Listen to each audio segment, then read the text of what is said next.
Hello friends, रवी रोज चॅनलमध्ये आपले स्वागत आहे. सर्वात आधी तर सर्वांना नवरात्रीच्या हार्दिक शुभेच्छा.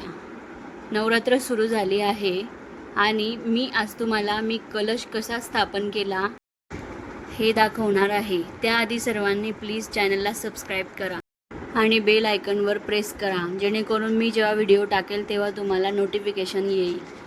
चला आधी आपण पाट मांडून घेऊया. त्यासाठी मी त्या रांगोळी काढून घेणार आहे.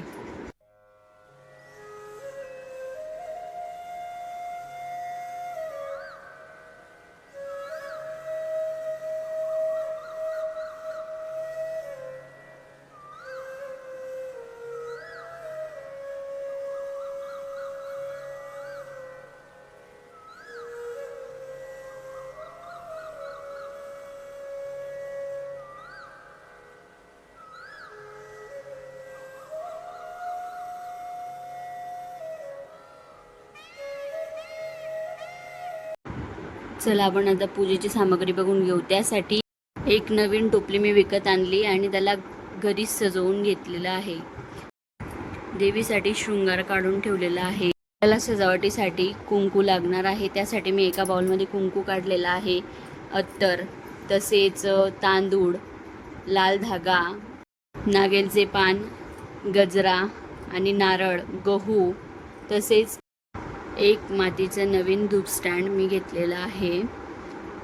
त्यासाठी आपल्याला दिवा अखंड ज्योत लावायची आहे. त्यासाठी आपण तिळीचं तेल वापरणार आहेत. एक कलश आपल्याला लागणार आहे.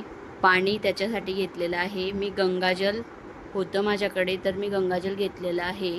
आता आपण मातीमध्ये गहू मिक्स करून घेतले. आपल्याला हे व्यवस्थित मिक्स करून घ्यायचे आहे.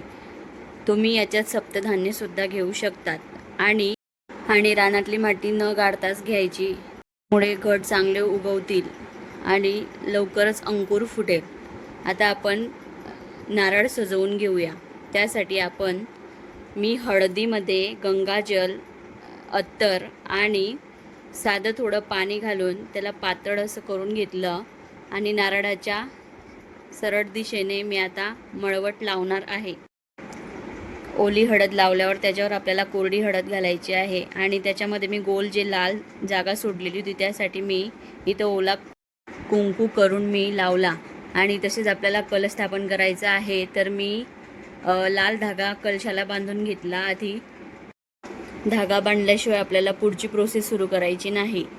आणि मी नंतर ब्रशच्या सहाय्याने छान असं स्वस्तिक काढून घेतलं. तुम्ही बोटाच्या सहाय्याने सुद्धा काढू शकतात. त्यातला हळदी कुंकू लावून आपण आता कलश भरून घेऊया.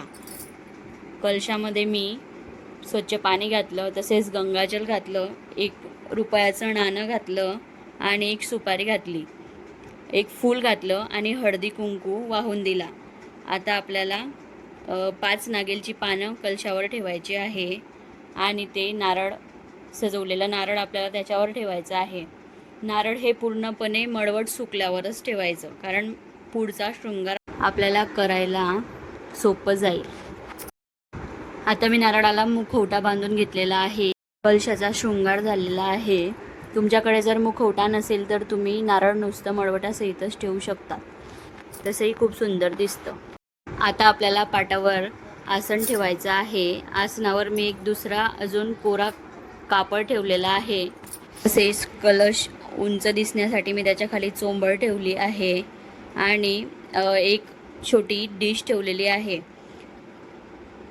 आता आपल्याला हळद कुंकू तिथं वाहून द्यायचं आहे आणि त्या डिशवर आपल्याला ती टोपली ठेवायची आहे. डिश मी याच्यासाठी ठेवली की खाली जर पाणी पडलं तर ते डायरेक्ट खाली न जाता त्या डिशमध्ये थांबेल. आता आपल्याला इथं थोडं असं पाणी करून सर्वीकडे अशी माती ओली करून घ्यायची आहे. हे आपल्याला रोज 9 दिवस ही प्रोसेस फॉलो करायची आहे. आपल्याला पाणी असंच टाकायचं आहे. आता आपण त्याच्यावर सजवलेला कलश ठेवलेला आहे. व्यवस्थित असा कलश आपल्याला त्याच्यामध्ये ठेवून द्यायचा आहे, जेणेकरून कलश हलणार नाही. आता त्याचा आपण शृंगार केला. देवीला आवडणारी सर्वात प्रिय अशी वस्तू म्हणजे ती लाल ओढणी आपण त्याच्यावर टाकली आणि गजरा लावला. तसेच एक मातीचं भांडं नेहमीच देवीच्या पूजेच्या वेळेस पूजायचं असतं. खूप शुभ मानलं जातं ते. म्हणून मी यावेळेस हे एक मातीचं भांडं आणलेलं आहे. आमच्या इथं नेहमीच अखंड ज्योत लावली जाते आणि कलश स्थापन केला जातो. देवी मातेचे नियम कडक असल्यामुळे भरपूर जण या गोष्टीला घाबरतात. पण घट जरी आपण मांडत नसलो तरी आपण कलश स्थापन केलाच पाहिजे. त्याच्याने आपल्या घरात सुख, समृद्धी आणि आनंद नांदतो. आता मी अखंड ज्योत लावून घेतलेले आहे आणि त्याच्यात मी 2 कापूरवड्या टाकणार आहे. कापूरवड्या याच्यासाठी की जी ज्योत असते ती विझत नाही.